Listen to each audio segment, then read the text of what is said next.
Garland Nixon here, and I'm going to make an argument that World War III is already going on, that it's been going on for a while, that it's just taking a different form this time, but Europe's going to end up screwed anyway. Let's talk.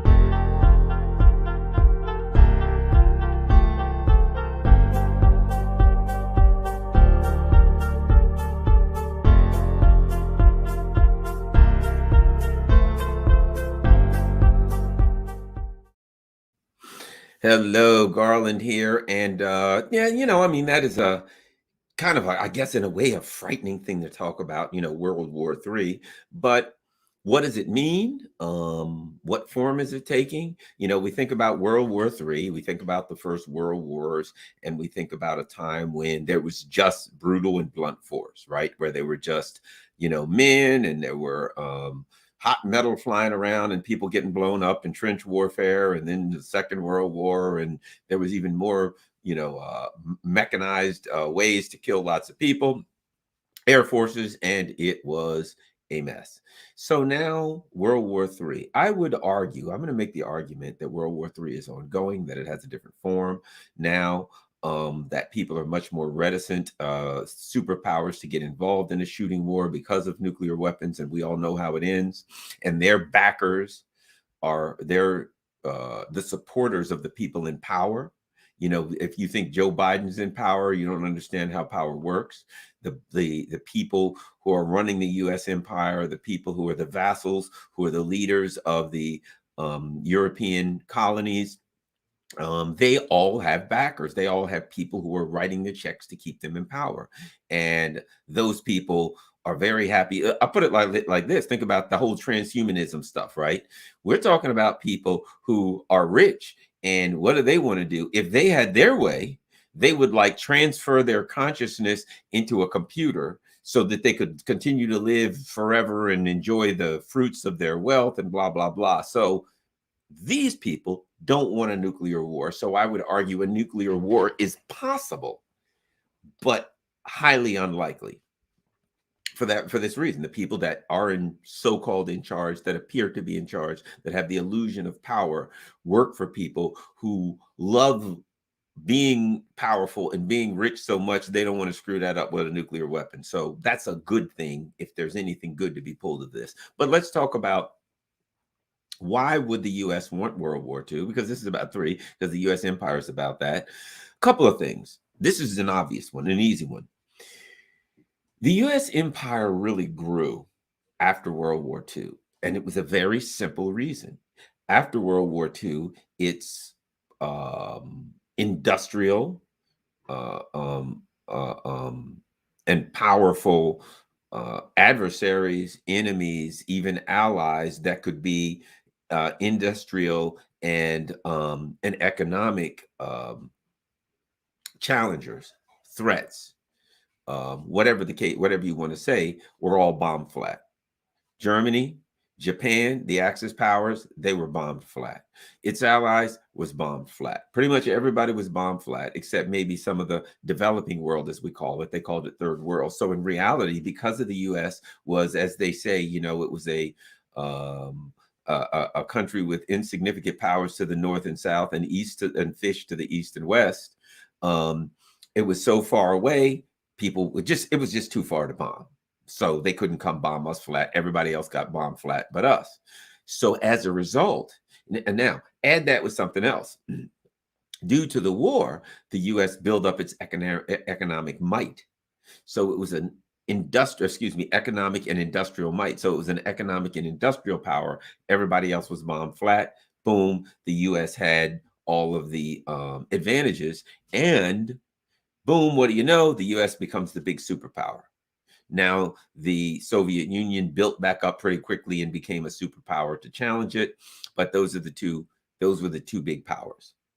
But the Soviet Union was more kind of a hermit kingdom. So it was about making sure that they did everything internally. It wasn't as much, and the U.S., as much as they could, tried to do everything they could to thwart any economic growth and any economic outreach by the Soviet Union. So they were held back somewhat. But bottom line is the U.S. became powerful. Why? Because Japan, Germany, all of Europe were flattened. They were rendered economically, industrially impotent, right?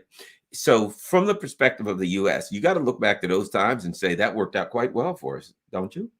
Worked out real well for us, for the money. They made money and power and all that kind of stuff. Okay. So my point being this: the US has to look at Europe and say, I'd like to recreate that. It obviously is. The US looks and says, I'd like to recreate that. I'd like to create a world where my adversaries, where my industrial and economic challengers, right, are all rendered impotent and I'm the only one left standing. Therefore, I make the money. How do I do that, right? We got three big challengers. Now, India is, in the batter's box, waiting to try to become a giant power. And might I add, India is smart enough to look at it and say Russia and China are becoming powerful countries. They're becoming world powers. The U.S. automatically puts a crosshairs on them and says, I got to take them out. The reason that India is supporting Russia is because they know that they aspire to be a world power. And if they aspire to be a world power, they know that the U.S. is going to do the same thing to them that it's doing to China and Russia today. So India is sticking with Russia because they don't have a choice, because they already know we aspire to be a world power. We just passed, India just passed the UK is like the 5th largest economy in the world. But keep in mind, it's a fraud with the UK. It's all London money, fake derivative bullshit. So the reality is it's not like the UK people were actually getting anything off of those numbers. They're fake numbers, derivatives and asset-backed securities and things of that nature, and stolen money. So the US looks at this and says, how can I recreate the outcome of World War II without having the kinetic interaction? Because the US looks at it and says, we stand to lose. We now have other countries with nukes. If we go to war with China, China's got 300-400 nukes. They can do us really serious damage. I mean, they can end the United States as it is. If they if they fire all the major nukes at the US, 300-400 nukes, it may end the world. But first and foremost, you hit 300-400 cities in the US with nukes, there ain't no US anymore. Your cities are flattened and your country is just littered with, even if the world survives, your country is littered with nuclear fallout. It's over. Game, set, and match. All the people that were trying to do this stuff are all dead. They already know that. So they go to war with China. That happens. Next, if they go to war with Russia, Russia has some serious firepower when it comes to nukes. So they go to war with Russia, and Russia can end it all in minutes, right? So they bluff a lot, but they don't. Here's what the thing is: everybody thinks the U.S. wants a war with China. I don't think they really want a war with China. I know they don't really want a war with Russia. They don't want that. The model that you're seeing in Europe, in Eastern Europe, is the model that these devious plotsters want to use. They don't want to go to war because they know how that ends and they don't want to die. What they want to do is come up with a way. Remember the outcome. You want all of your adversaries and all of your industrial and economic challengers to go down, and you're the only one left standing. How do you do that? Let's start with Europe. At the end of World War II, what was Europe? It was a pile of rubble. You want the same thing at the end of World War III, right? And I say, I'm going to argue that World War III is ongoing. You want the same thing. You want Europe to end up being a pile of rubble. Why? It benefited the U.S. The U.S. made a lot of money the last time Europe was about a pile of rubble. And the U.S. then said, we've got the Marshall Plan. We're going to rebuild Europe. And we're going to have put bases in there to protect Europe. But that wasn't to protect Europe. It was the opposite of protecting Europe. Europe is occupied land. So they put bases in Europe and they said, okay, we're here to protect you, but you better do every damn thing we said. And in fact, let's not forget, 1947, I believe it was, the first CIA act, major act, was to put $47 million, I believe, at the time, which was, imagine how much that was in the 40s, in Greece, to basically ensure there was a left-leaning government, a socialist government, I believe, to make sure that the socialists didn't win. So one of the first big things that the CIA did was made sure there was no democracy in Europe, that the Europeans don't get to choose their government. That was one of the first things.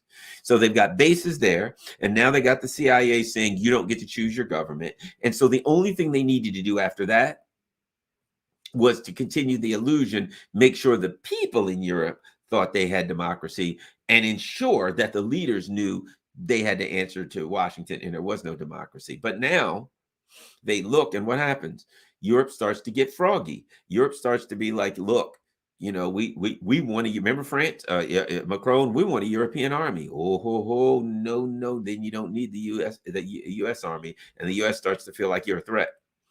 You know, they're talking about we need to make our own decisions. Remember this? The U.S. left Afghanistan, and Europe's like, we should have stayed there. We need our own army so we can stay there when the U.S. tells us to leave, and blah, blah, blah, right? They're getting froggy. The U.S. empire is looking at it saying, this is a problem. This is going to grow. They are another problem for us. So the U.S. says, okay, here's what we'll do. We'll wipe out the EU. And while we're at it, we'll cause so much damage to Russia and China that all of those entities are economically crushed.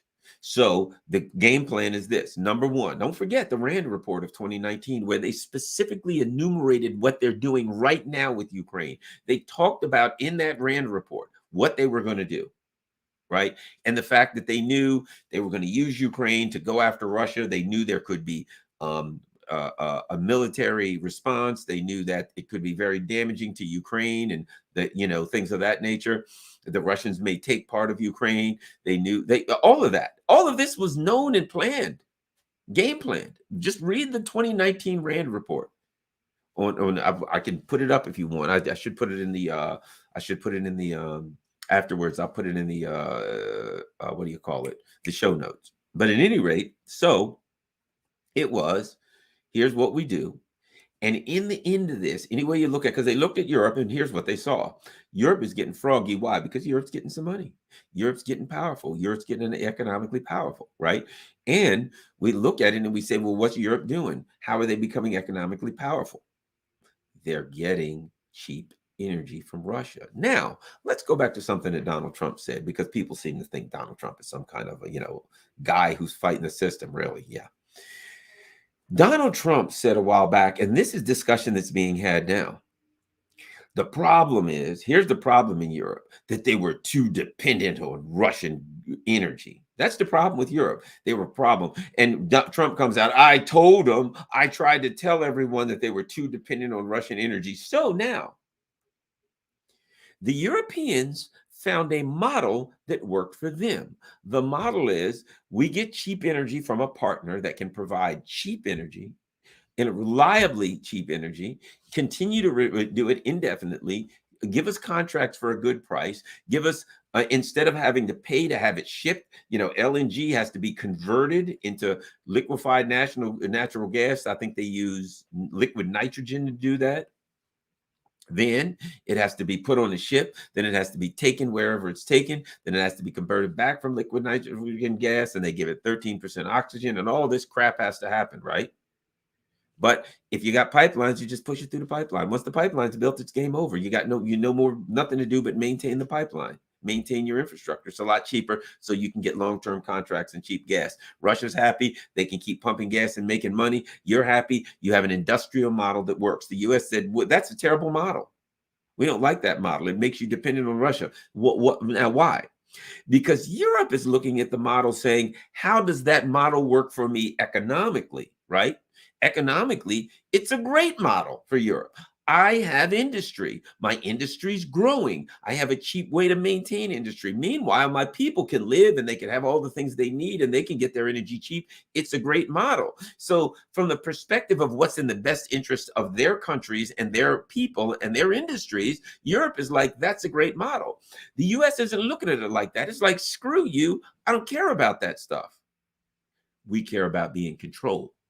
And it's a bad model for us being in control because we're trying to convince you that Russia's coming to get you. You got to spend 2% of your GDP to be in NATO, and we get to control everything. We get full control of your countries. If you guys have this economic model and it keeps growing, you're not going to give us control anymore. And you're going to decide you can defend yourself, and you're not going to spend 2% of your GDP buying our bullshit weapons. Okay, so the US looks at that, and while the EU sees it economically, this is a good economic model, the US sees it geopolitically and says it's not a good geopolitical model for us because we're trying to rule the world, we're trying to maintain power, and this will make you too independent. And now it's like, you guys see, we told you you shouldn't have got that cheap energy that worked great for your economic model. But think about this. When the US was saying that all along, you shouldn't be buying, you shouldn't be buying that cheap energy from Russia. If the Europeans had been listening to them all along, their economy wouldn't be where it is today. It wouldn't be where it is today. It would have never grown like it has, right? But they didn't. But now the US isn't giving them a choice anymore. The US is now saying, you will do what you're told. And of course, the EU leaders are like, sure, what the hell? We're going to be rich anyway. We don't care about the people. That's not what this thing is about. So ultimately, the US is looking, and they're going to get part of what they want, but not all of it. In the end, what do they want? They want, just like before, Germany was garbage, finished, trashed. China was trashed. Japan was trashed. Europe was trashed. Everybody was trashed. We were the power brokers. We owned everything. They want a unipolar world. They want to be in power. So they want that again. So the sanctions, while they say they're designed to take out Russia, they're designed to take out Russia and Europe. That was their plan. We can get Russia, Europe, off of this cheap energy that benefits their industrial model, and Europe will fall apart. Now, this time, we don't want to do the bombing thing because it could go nuclear and we could die.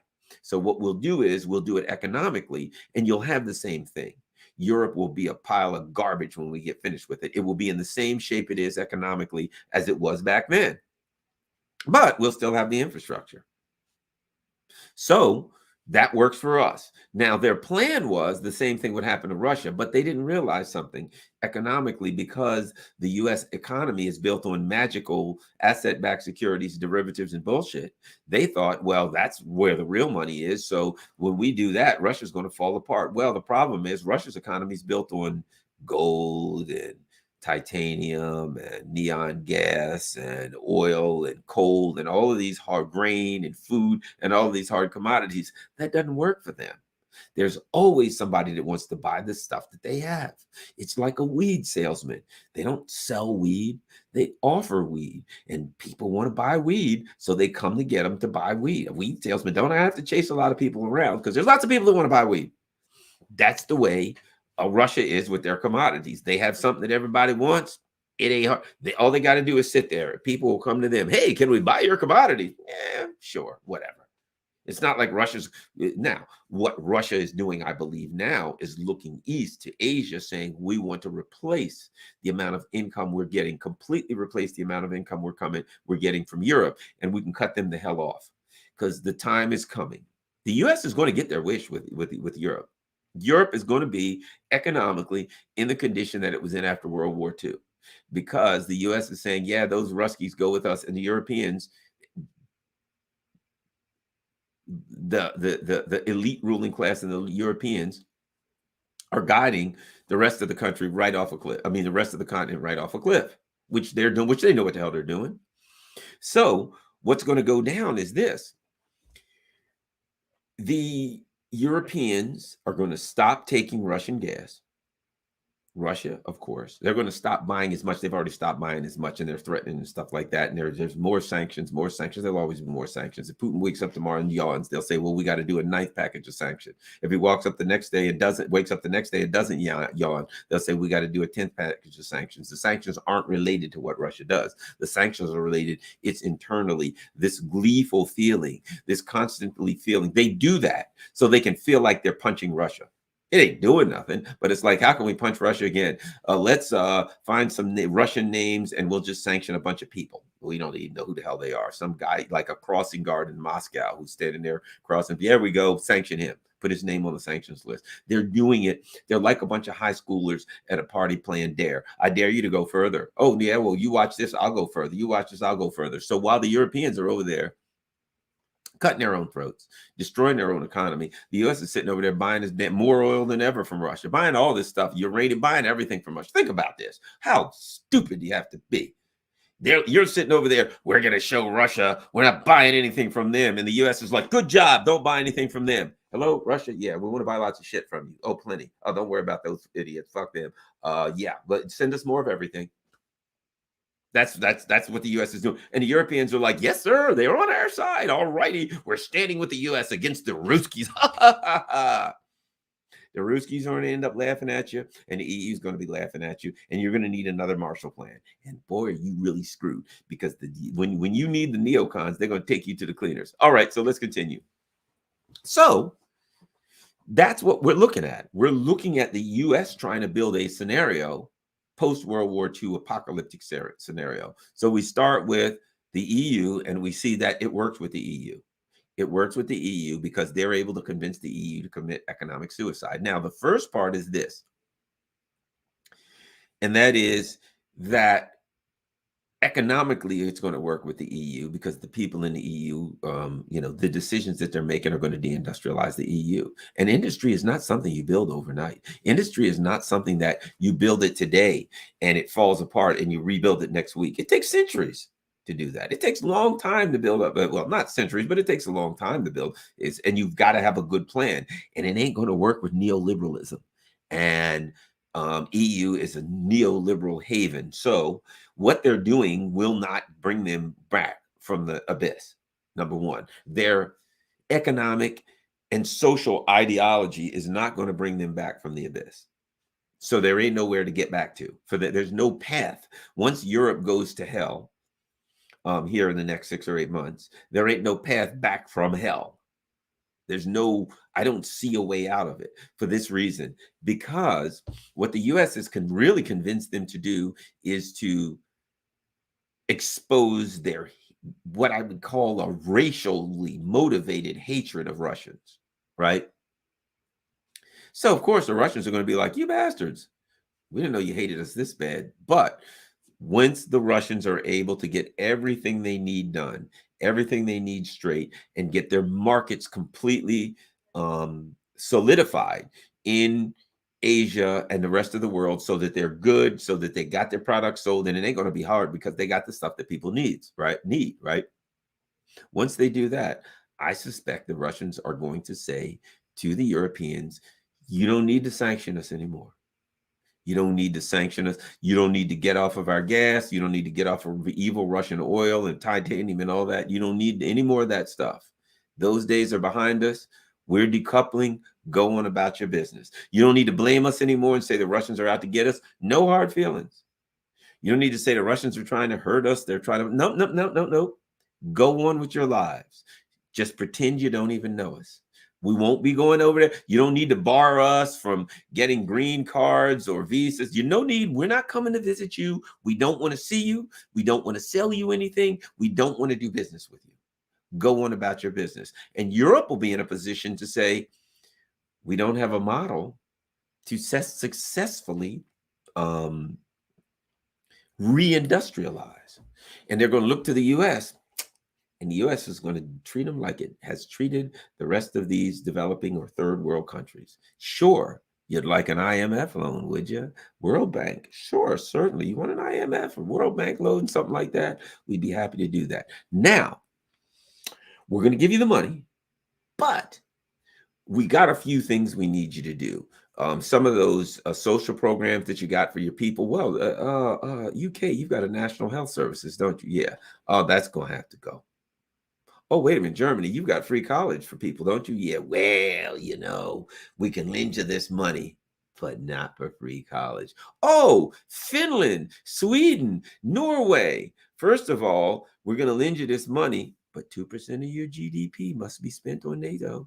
And Oh, Finland and Denmark, all of these wonderful social programs you've got to help the poor, and rent controls, and all of these famous things that you have that people call, democratic socialism, whatever the hell they call it. Yeah, that shit's gone, done, out of here. So what they will do is turn the EU into banana republics without the bananas, impoverished, corrupt places. And I suspect that somewhere in that transition, I don't know where, but I suspect it's the part where people get cold and hungry. Some parts of Europe are actually going to get turned to physical rubble, because there will be people who wake up and say, holy shit, I got no electricity. When is it coming back on? And the government says, we're doing some rolling blackouts right now, but we don't know how to unroll them. So right now, we were giving you 12 hours a day of electricity, but we're out of gas. So we don't even have 12 seconds a day of electricity. You're out of electricity. You're back to the Stone Ages. If you have some people you need to call or contact or communicate with, Neanderthals communicated with simple clicks and grunts. You might want to try that. If you got a stove, maybe some firewood, you can burn some furniture. If you got some old, I know it gets kind of chilly. Maybe you got a bunch of old Ukrainian flags that you've been flying out the windows. You might want to wrap up in those and try to keep warm. And yell Slava Ukraine, lots and lots and lots. Sometimes maybe that'll help. But other than that, your ass is grass. That's the future of Europe. They are, I suspect, as incompetent as the leaders of Europe are, I suspect they've already run models, but I could be wrong.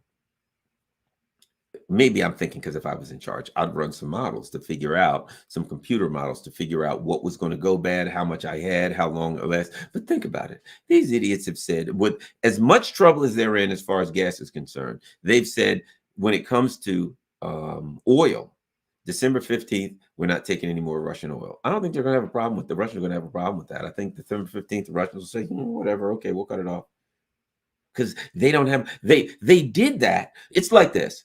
It's like a person who says, I'm going to do something, it's like, I'm going to do something next Thursday, never really thinking about the fact that at some point next Thursday is going to come, and they don't have a plan. And now it's Monday. Hey, dude, you said you were going to do that Thursday. They said they were going to fight a big guy. What are you going to do? Thursday after school, I'm going to fight Big Ralph.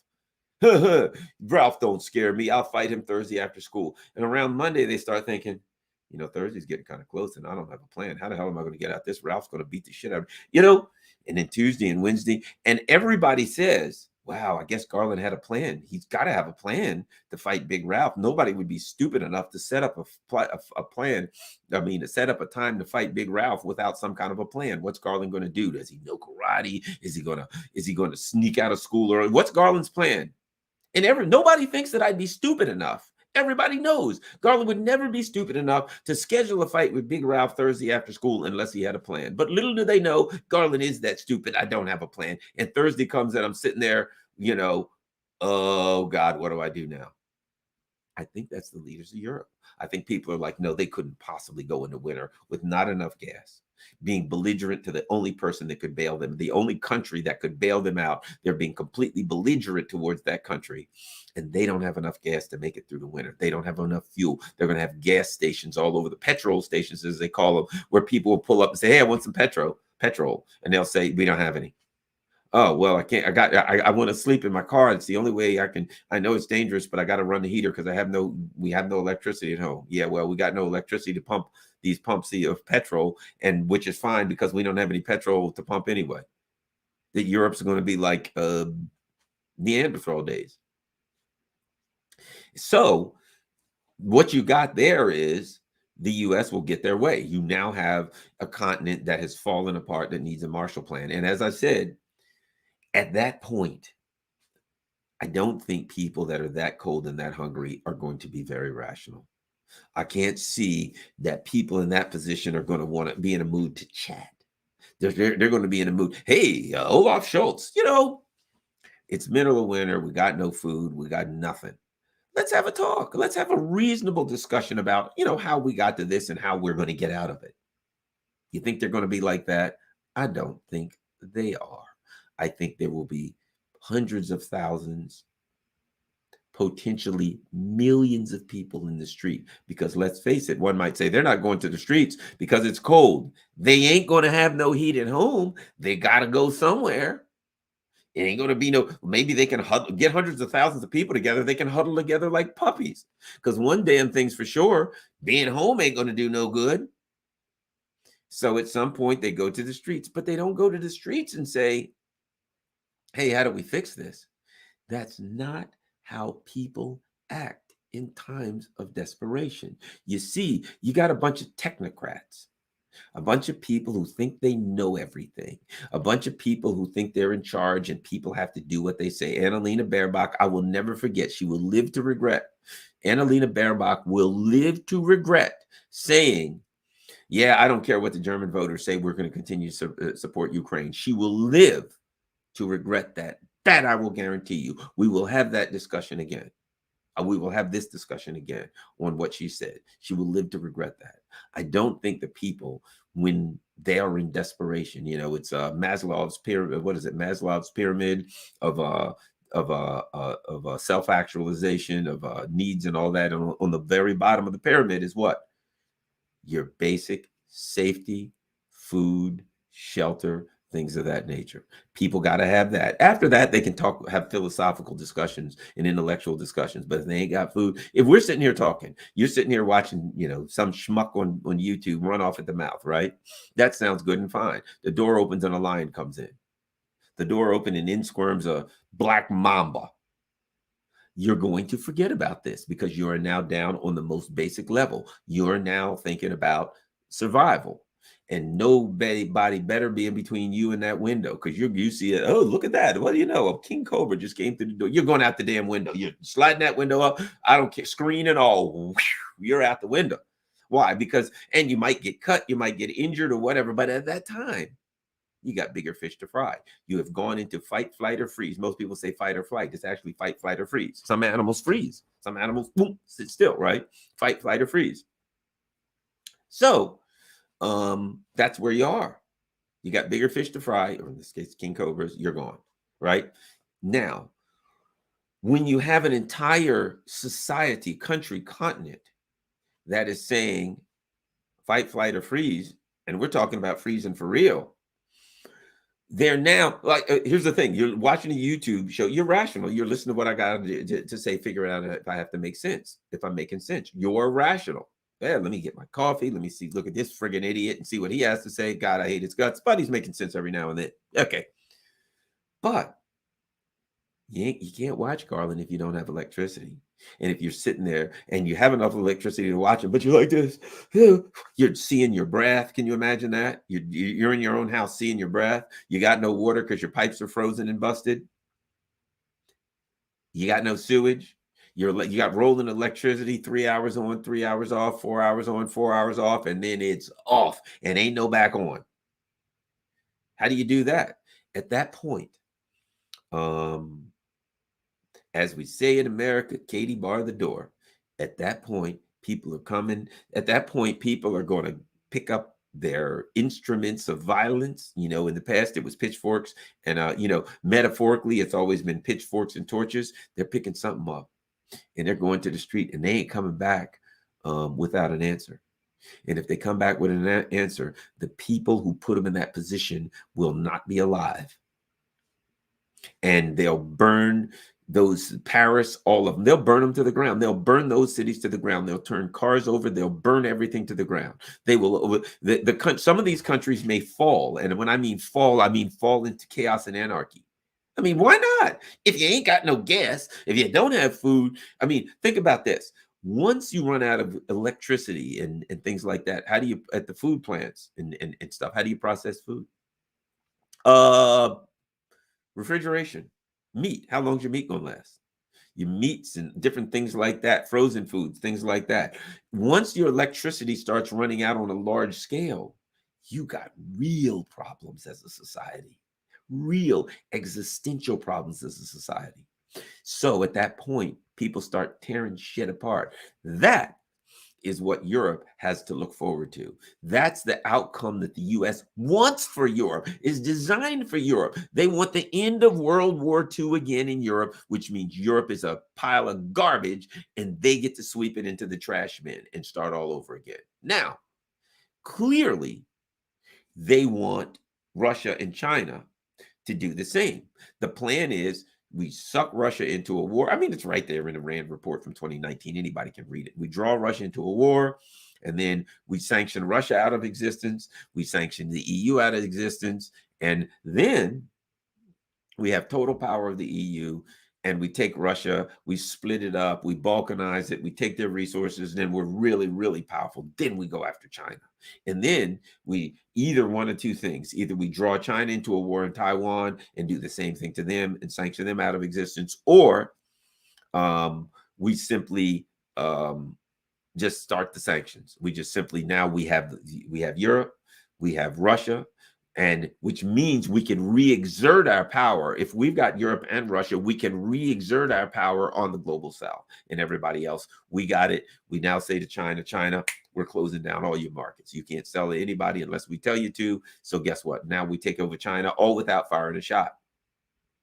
And we've turned Russia into a pile of trash, and we're going to rebuild it because we took all of their stuff, and we got all of that oil. We got all those commodities that China needs. So we cut off China from the commodities and from the oil that it needs, and everything that it needs. We cut China off and we stop them. Because look, the only problem the U.S. has with China is that its economy is growing, which means that makes it a foe. Its economy is growing. The government is, whether you like it, don't like it, I don't care. The bottom line is the government of China is looking out for China. They're making more money. They're getting more powerful. That's all they're doing, which any country would try to do. The U.S. has a problem with that. And of course, you got a bunch of jackasses in the United States who are brainwashed to believe somehow that they have a right to tell the people of China and the government of China what they should do inside of China. A bunch of imperialist-minded jackasses in the United States. And you'll see them online. Well, China's doing this. What the hell business of yours is with China? Your country's all fucked up, and you're trying to figure out, well, China shouldn't do this, and they shouldn't do that. None of your damn business what they do. Fix your country.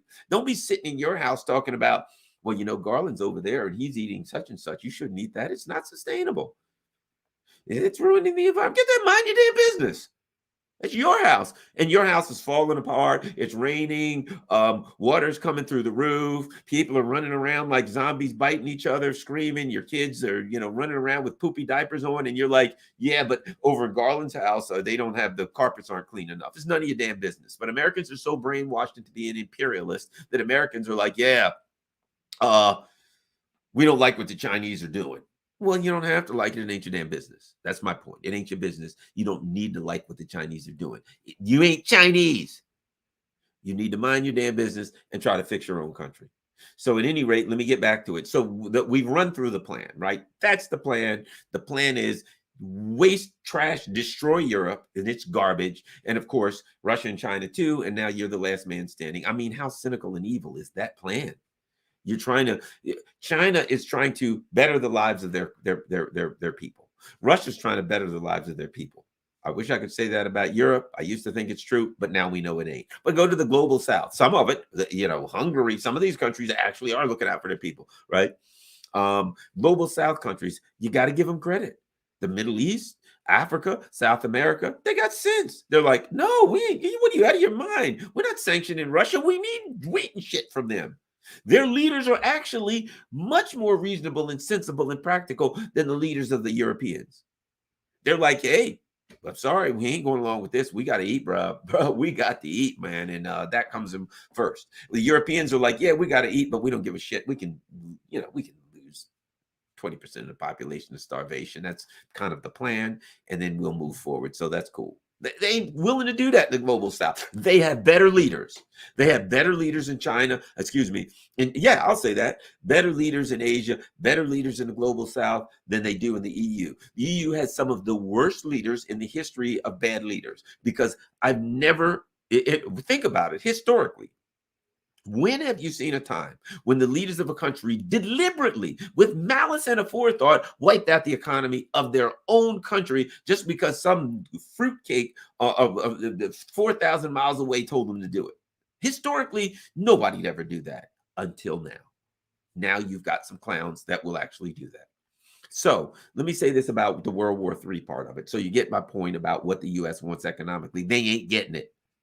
The only thing they'll get to do is wipe out Europe. And in that, let me add one other thing because I'll get a little bit more to the World War III part about it. In that, they've also done something else. They've revealed a reality about economics worldwide. They've revealed a reality that it's better to have things than it is to have thoughts, than to have concepts. Derivative is a derivative, and asset-backed securities are concepts. I mean, when you start really getting into what derivatives are, even the people that sell them don't know what they are. You know, I could talk to you about what they kind of are, but is that really, by the time, you know, when somebody gets to the point where it's derivatives, to read the paper, the documents, and figure out where this supposedly investment came from and how it works, even the people that created these things don't even understand. We got a bunch of loans. We're going to stick now we got $1 billion worth of loans. We're going to stick all these loans together, and then we're going to slice that up, and then we're going to sell that as though it were loans. So we're slicing up a pile of loans, and we're going to sell that as though that were loans, and that's going to be derivatives. What the hell? And then what we're going to do is we're going to take out insurance with an insurance company in case those loans fall apart, but we don't really know what they are, right? And we're going to call that insurance a credit default swap, because if these magical economic financial instruments fall apart, we don't want to have to suffer if that credit defaults. We're going to swap that with an insurance company by selling the liability. So if it falls apart, if this magical thing that we put together falls apart, AIG, the insurance company, will pay us anyway. So if it makes money, we win. We don't know what the hell it is, so God knows. But if it doesn't, then AIG is going to pay us. And that's what happened in 2008. They all fell, and AIG didn't have enough money to pay. But they knew they were going to fall because they were designed to fall, because they were garbage. That's what they're doing now, only on a much bigger scale. So what was revealed with these sanctions is that magical financial instruments are bullcrap, that what you want in reality are things. You want titanium, you want oil, you want gas, you want things that people need. You can't sanction things that people need, because people are always going to buy what they need, sanctions or not. You got a company and you need gas to run your company. You're going to buy gas, unless you're Europe, and then you're not going to buy gas, and then your ass is grass. No gas, your ass is grass. And the U.S. is going to be the lawnmower.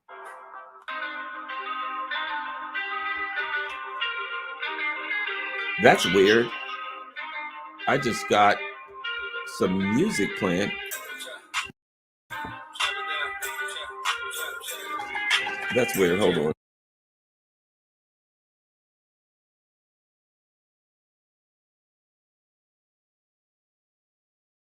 That's weird. My radio just started playing. I didn't even know what the hell the music was. Excuse me. My phone just started playing music out of the blue for no reason. That's weird.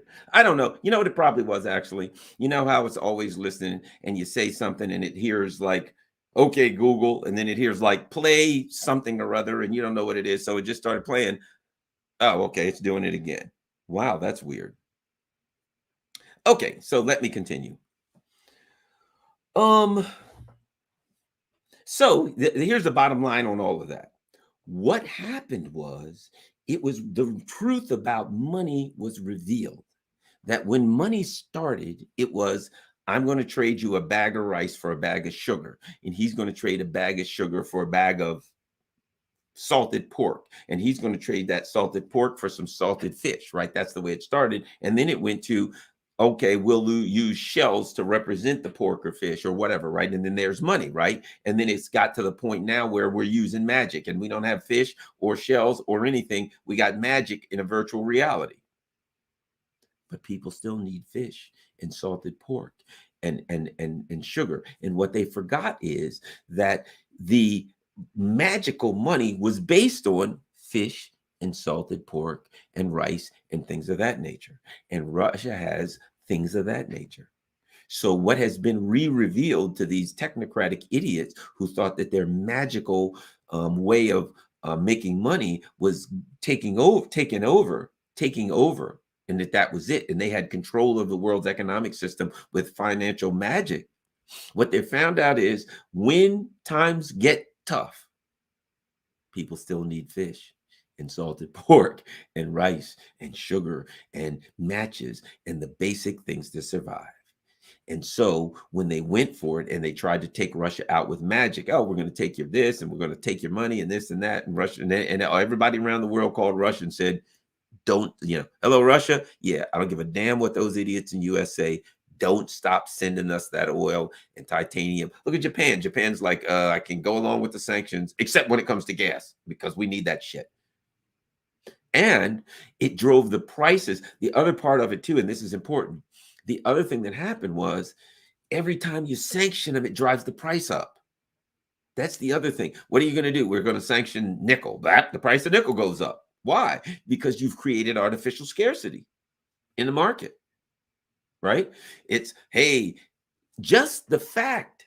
See, keep in mind something. Part of the market is in the US, since it's magic is about what? Speculation. The speculators. So what happens as soon as you sanction somebody, you say, look, you need aluminum. Yeah, we're going to sanction aluminum. And the speculators say, holy shit, the price of aluminum is getting ready. It's going to be harder to get aluminum. And they start buy. Whoop, up goes the price. So paradoxically, every time you sanction something with Russia to hurt them, you drive the price up, which means they can sell much less and make much more. You know who's won here? Russia, economically. They don't want a war. They don't want all this stuff. But economically, Russia needs to sell less and make more. You've driven up the price of all of their commodities. So, and meanwhile, in deindustrializing Europe, look, I think, if I'm not mistaken, BMW sells 38% of their cars in China. Mercedes, like 40%. Can they afford to cut off from China?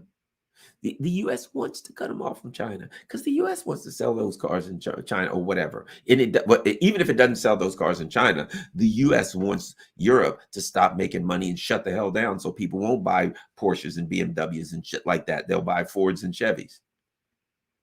So the other big part was it revealed, they didn't intend to do this, but it revealed that when you go back, when you make things difficult in the financial markets, the market reverts back to its foundation, and its foundation is commodities, right? It's like people. When it comes down to it, where do we get our food? It comes from the ground.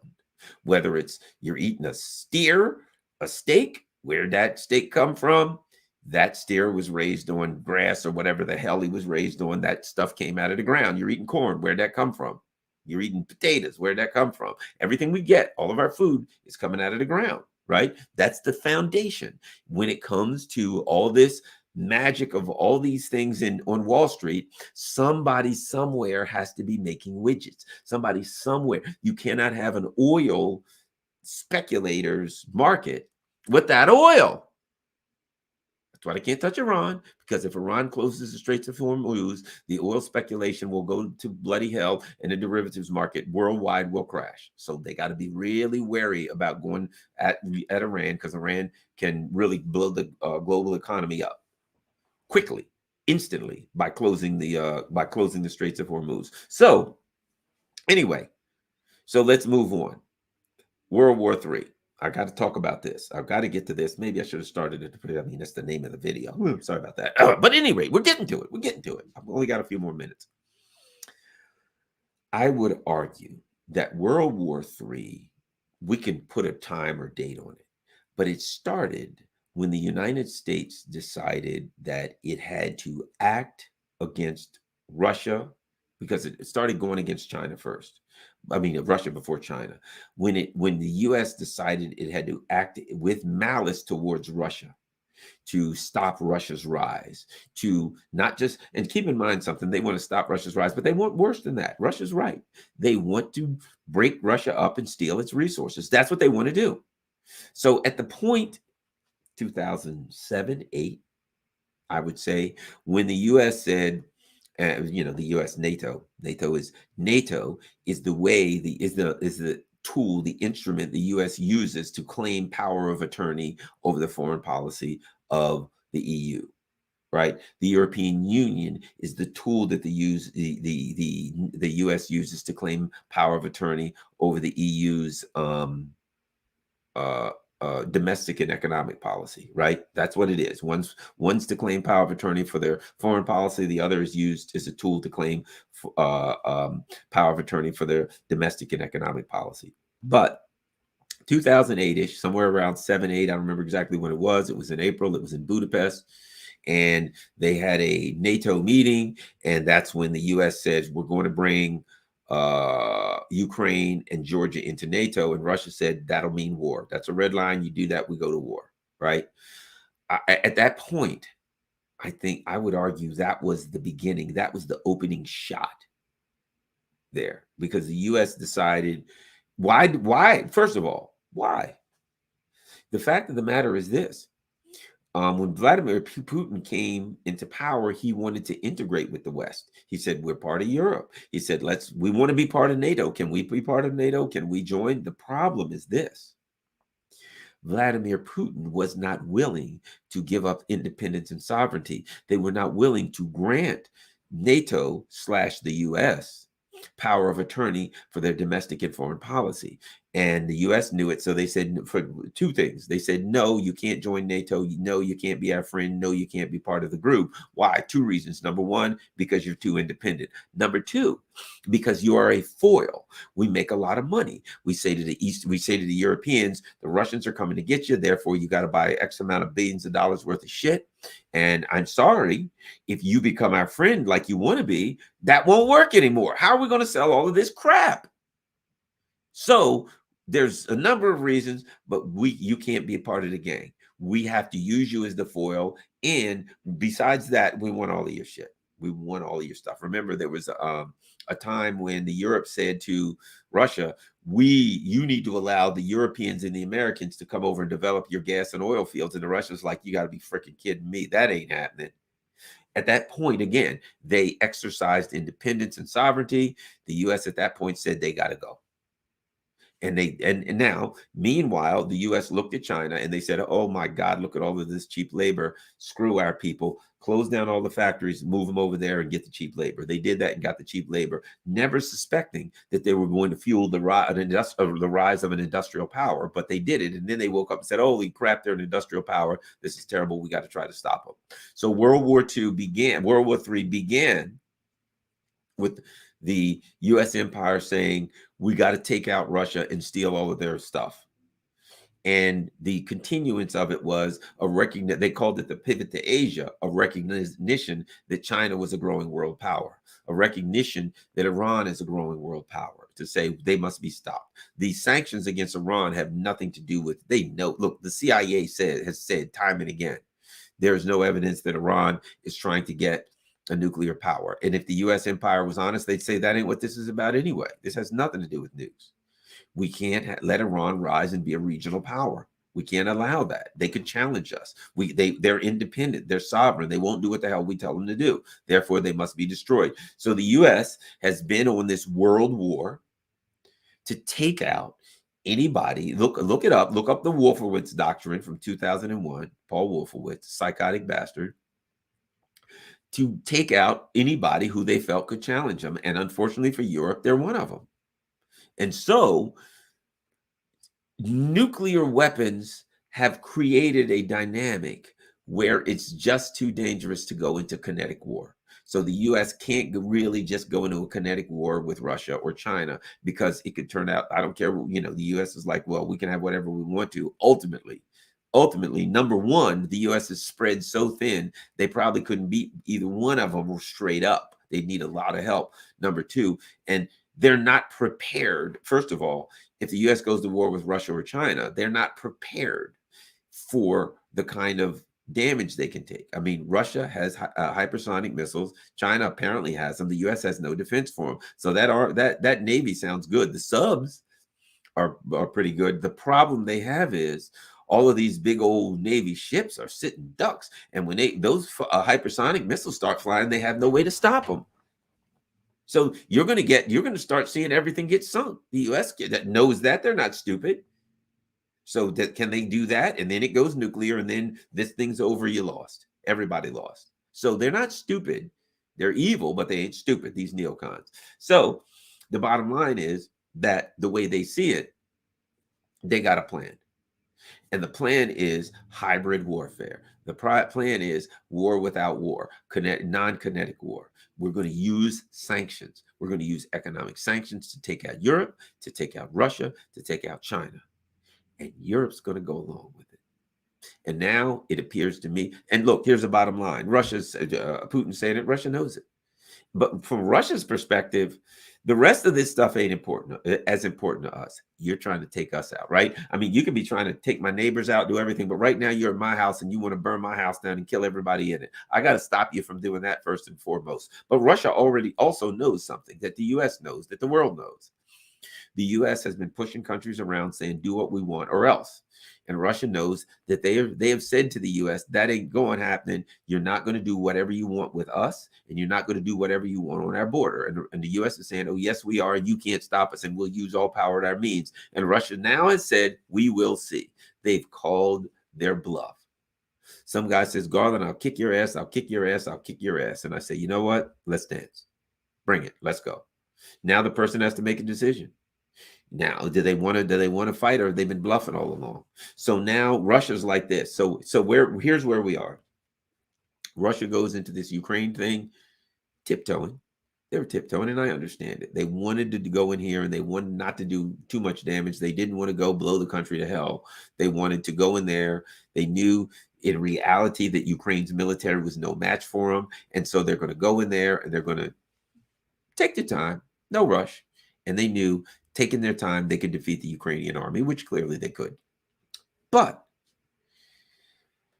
the U.S. upped the ante.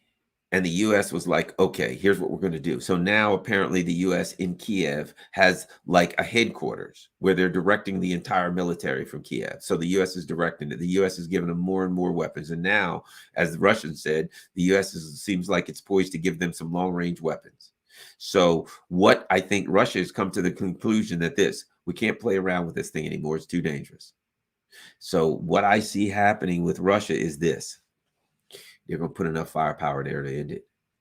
I think Russia is saying we're going to, I'm sure they're picking it up, but I think, picking it up with attacks. But I think what Russia's saying now is we're going to get some serious firepower around Ukraine.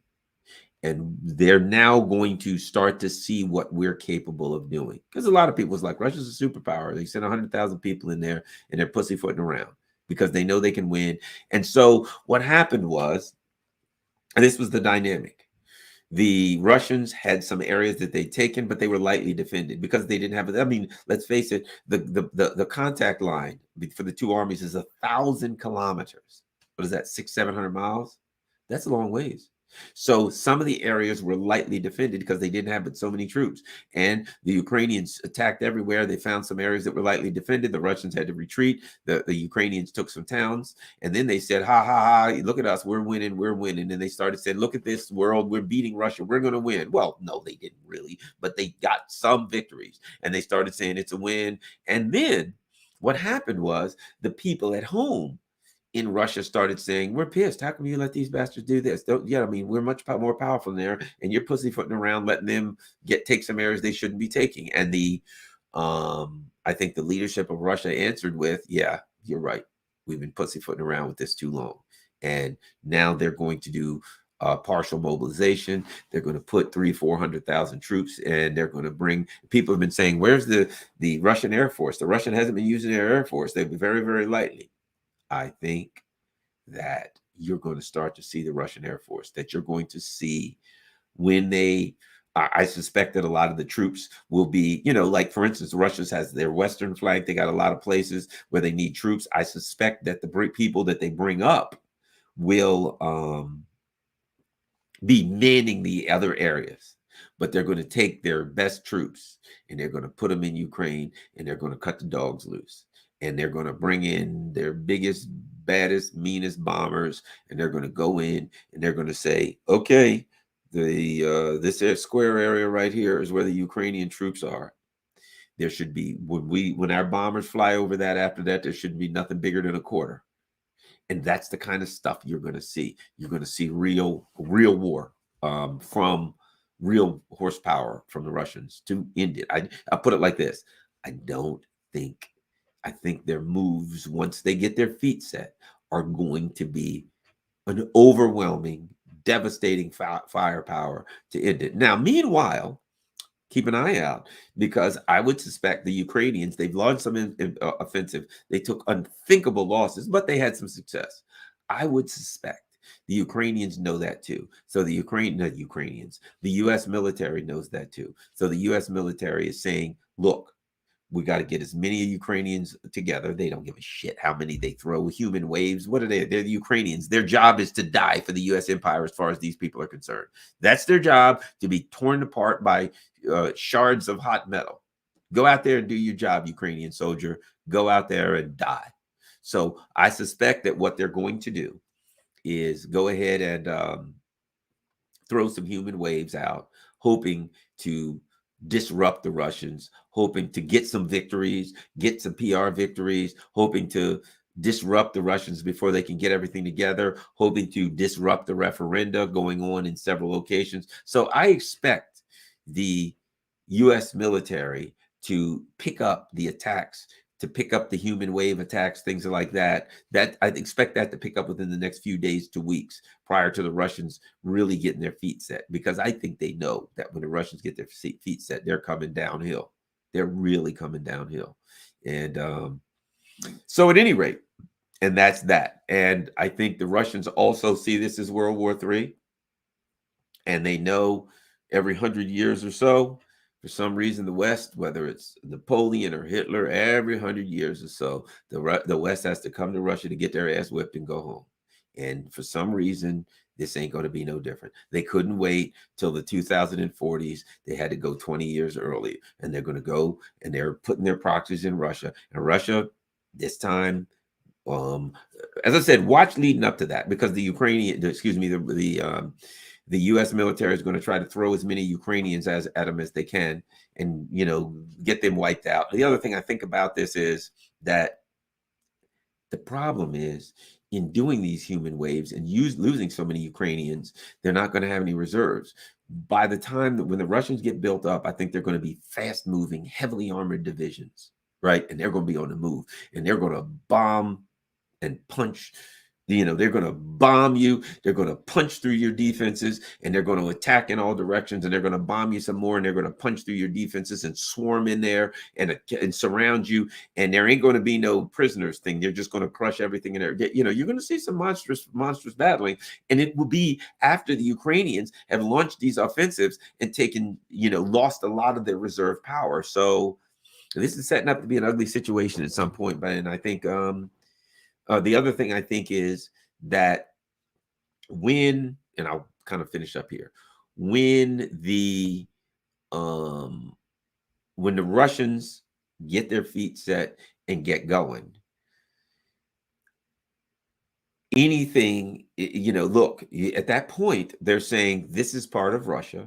If you attack the Donbass area, you're attacking part of Russia. That means that if the U.S. has some base in Kiev, has some center in Kiev where these generals or whatever U.S. people, CIA is going to meet and direct it, and you're hitting Mother Russia, you're going to find an Iskander coming through your window.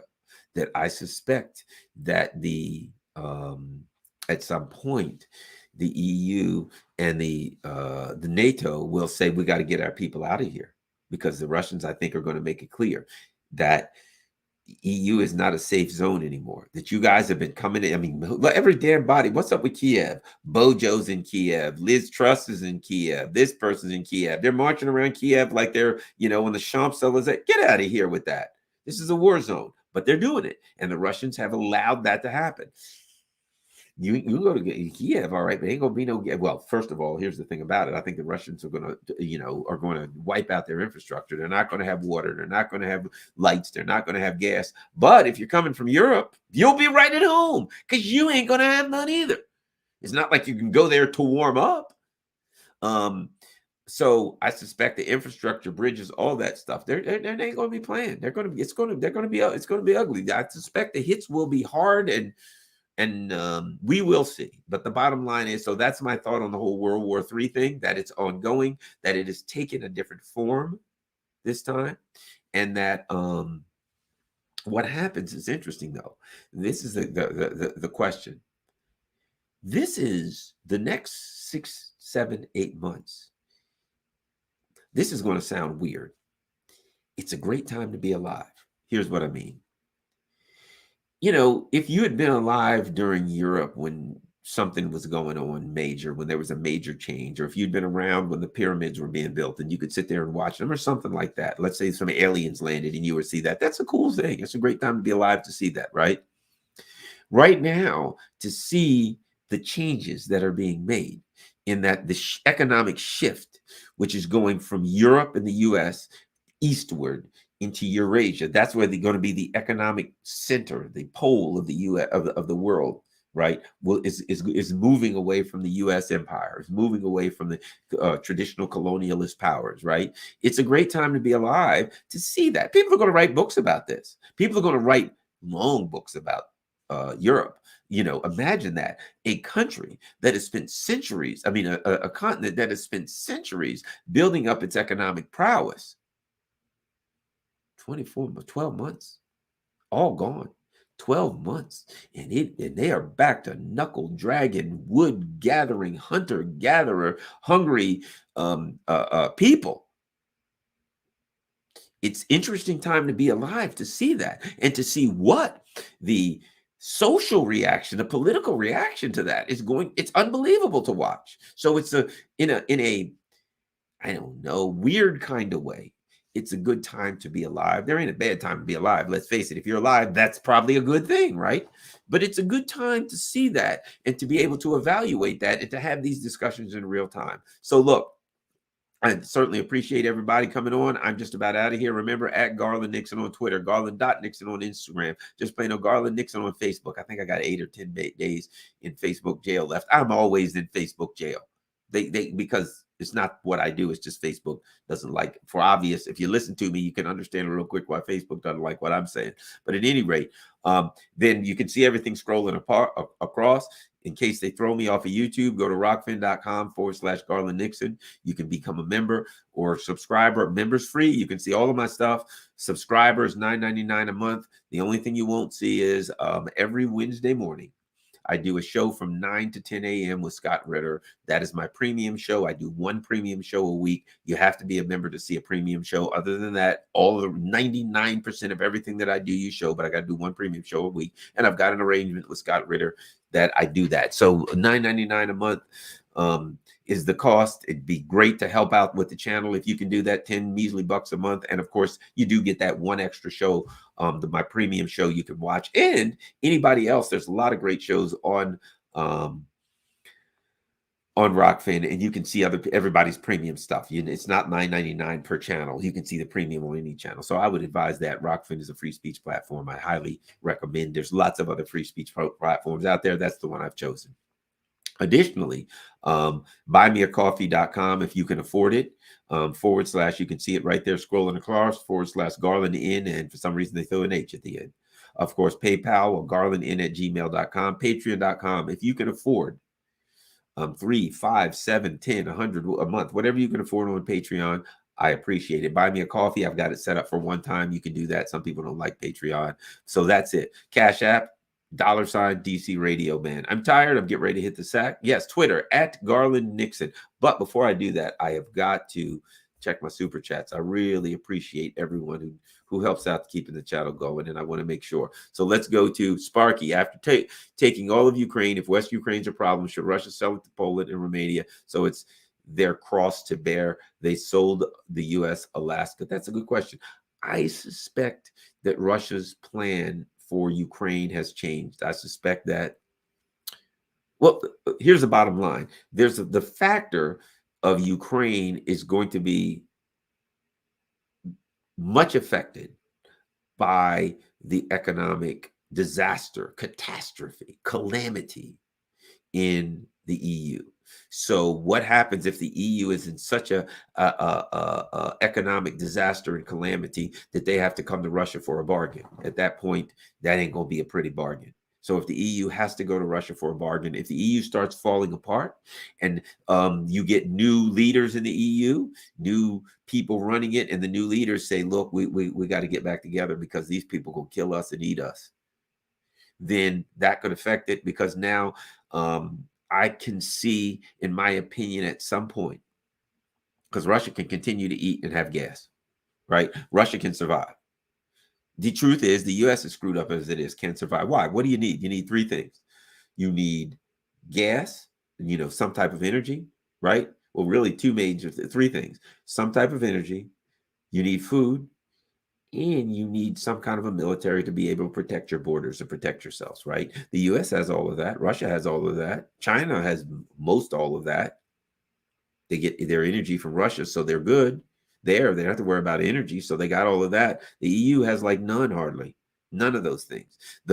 So again, we get back to hard commodities. The EU, which is the entity that doesn't have any of that stuff, is the one that's going to suffer the most. That's the one that can't take care of themselves. So at some point, I think they're going to have to come begging to Russia, and there's going to be a price to pay, and it's going to be steep if Russia is even willing to do business. Thanks a lot, Josh Jean Singh. I appreciate that. Oh, we got Sparky again. And Sparky says, do super chats early in the show get overwritten? I noticed that you didn't see my early in the show super chats and the few shows prior to Scott Ritter, whom I missed live. Just letting you know. Sorry about that, Sparky. No, it's just that I can become a little bit of an idiot sometimes, and I scroll too fast, and every now and then I miss a super chat. That's why I'm trying. I missed it, so it wasn't the system. Tish M says, thank you, Garland. Thanks a lot, Tish M. Let me keep going. I'm going to go all the way to the beginning to make sure I don't miss Sparky's super chat, because Sparky's really, or anybody else's, Oh, we'll see. There you go. I almost missed one. Bad Dude Corn Pop says $10. Good old Corn Pop. Corn Pop is a tough guy. All right. So I want to go down and make sure I didn't miss any super chats.